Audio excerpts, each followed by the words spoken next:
जैसे ही ईद ख़त्म हुई है, लाइट तो अपनी हरकतों पर आ गई है। खैर, welcome to another vlog. Hello and अस्सलाम वालेकुम। कैसे हैं आप सब? उम्मीद करती हूँ खैरियत से होंगे।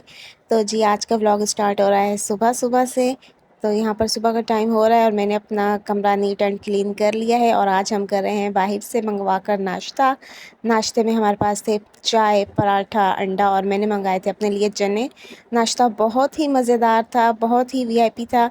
अच्छा, हमारे घर ऐसा होता है कि मतलब एक दिन मैं अपने शौहर को घर से बनाकर नाश्ता करवाती हूँ, तो सेकंड डे उसका दिन होता है कि उसने हमें बाहर से नाश्ता करवाना ही होता है।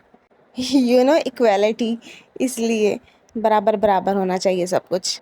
ख़ैर, यहाँ पर नाश्ता वग़ैरह हो चुका हुआ था और यहाँ पर हम घर का कुछ काम समेट रहे थे, कुछ सफाइयाँ वग़ैरह की और सुबह ही सुबह आज मेरे पाँव पर ना सूजन काफ़ी आ चुकी है। चलने में भी आज तो पाँव में तकलीफ़ हो रही थी थोड़ी बहुत, लेकिन घर के काम वग़ैरह समेटते-समेटते टाइम का पता ही नहीं चला और यहाँ पर मेरा एक आम पड़ा था जो कि ख़राब होने ही वाला था। मैंने कहा चलो पहले इसे काट के खाऊँ। पता नहीं क्यों मुझे 10-11 बजे के करीब एक दफ़ा भूख लगती ही लगती है, तो मैं ऐसा कुछ रखती हूँ जो मेरे लिए इस टाइम पे काम आए।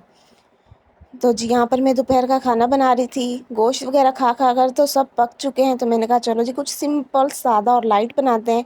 और जब भी कुछ ऐसा बनाना हो तो मेरे ज़हन में सबसे पहले जो है ना वो आलू पुलाव आता है, तो मैंने वो बनाया। ये कोई इतने मज़े के बनते हैं, इतने टेस्टी बनते हैं और इतने ईज़ी और जल्दी बन झटपट तैयार हो जाते हैं। तो जी, मैं तो रोज़ भी बनाऊँ ना तो मैं इनको ना बनाने से थक सकती हूँ और ना खा-खा के थक सकती हूँ। ख़ैर, बहुत मज़े के बने थे और यहाँ मैंने जो अपना तवा है वो भी दूसरी साइड रख दिया था ताकि मैं इसको दम दूँ। अच्छा, मैं कभी भी चावलों को जो दम है ना वो डायरेक्ट गैस चूल्हे पर नहीं देती हूँ। मैं जो है ना तवा इसके नीचे रखती हूँ, उसके नीचे लाइट सी आँच पे ना 10 से 15 या 20 मिनट तक हमारा दम बहुत ही मज़ेदार सा जो है ना वो आ जाता है और खिले-खिले चावल जो है ना बन जाते हैं। बाज़-औक़ात गैस का पता नहीं होता, वो कभी चला गया होता है और कभी जो है ना बहुत ज़्यादा तेज़ हो जाता है, तो इसलिए ना अपनी सेफ्टी अपने हाथ। तो जी, यहाँ पर दम वग़ैरह देने के बाद मैं चली गई शावर लेने और ये खूबसूरत सा जोड़ा जो मैं आज पहनने लगी हूँ, ये मैंने किफ़ाया सुपरमार्केट से बाय किया था बहुत ही रीज़नेबल प्राइस में। और इसकी गले पे भी काफ़ी अच्छी डिटेलिंग थी और स्लीव्स पे भी, और इतनी अच्छी लॉन थी और इतना ज़बरदस्त फैब्रिक था इसका, बिल्कुल सॉफ्ट, और साथ में मैंने इसके साथ ट्राउज़र मैच किया।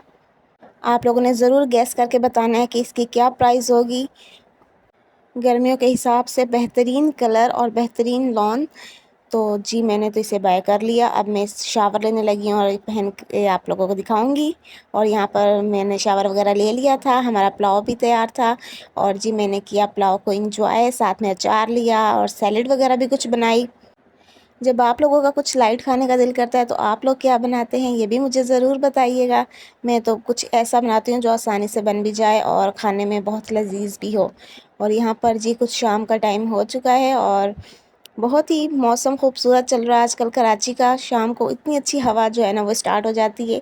और यहाँ पर मेरे शौहर लाए थे आम, क्योंकि मेरे आम ख़त्म हो चुके थे और ये आज इतने बेसुरे आम लेकर आया था, बिल्कुल छोटे और कैरियों जैसे। मुझे देखकर इतनी हँसी आ रही थी, मैंने कहा ये कैरियाँ हैं, ये पता नहीं आम है। ख़ैर, मैंने इनको काटा, मैंने कहा टेस्ट करके देखूँ, खट्टे तो नहीं है लेकिन बस सही थे, गुज़ारे वाले थे। अब अगर मैं कहती अच्छे नहीं हैं तो बिला वजह की घर में जो है ना बेसवादी, हमारे पंजाबियों में कहते हैं, वो हो जानी थी। और यहाँ पर जी मेरे शौहर आ चुके हुए थे और शाम को चाय में मैं बना रही हूँ फ्राइज़, साथ में मैंने कबाब का मिक्सचर वगैरह तैयार करके रखा हुआ था, तो मैं साथ में कबाब फ्राई कर रही हूँ। साथ ही में मैं बना रही हूँ मज़ेदार सी चाय। इनफैक्ट मेरी चाय यहाँ पर तैयार हो गई थी। और कौन-कौन मेरी तरह इस तरह कबाब का मिक्सचर तैयार करके रख लेता है, तो बहुत ईज़ी होता है शाम की चाय के साथ कुछ अच्छा सा स्नैक्स वग़ैरह हो ना, तो चाय पीने में बहुत मज़ा आता है। और यहाँ पर हमारी चाय जो है वो इवनिंग की तैयार थी। ये हमारा टी टाइम है। मैंने अपने लाइफ़ का शेड्यूल कुछ इस तरह से सेट कर लिया है कि अब किसी के होने ना होने से मुझे तो कम से कम कोई फ़र्क नहीं पड़ता। बस मैं हूँ, शौहर है मेरा और जी हमारी छोटी-सी फ़ैमिली है जिनके साथ हम बहुत खुश रहते हैं, इत्मीनान से रहते हैं, सुकून से रहते हैं। ना हमें किसी के आने से फ़र्क पड़ता है, ना किसी के जाने से फ़र्क पड़ता है। तो जी, ऐसा कौन-कौन करता है ये भी मुझे ज़रूर बताइएगा। जितना लोगों से दूर रहो, रिश्तेदारों से दूर रहो, उतनी ही आपकी ज़िंदगी पुरसुकून होगी। मैंने बहुत से सबक सीखे हैं। अब मैं जो है ना बहुत ही सुकून से अपनी ज़िंदगी गुज़ार रही हूँ अल्हम्दुलिल्लाह। तो जी, ना किसी को अपनी सुनाओ और ना किसी की सुनो। मैं तो आप लोगों को भी यही टिप दूँगी कि अपने रिश्तेदारों से जितना हो सके दूर रहें। ये रिश्तेदार जितने मुनाफ़िक होते हैं ना, इतने तो भई और जो है ना, और कोई भी मुनाफ़िक नहीं हो सकता इतना।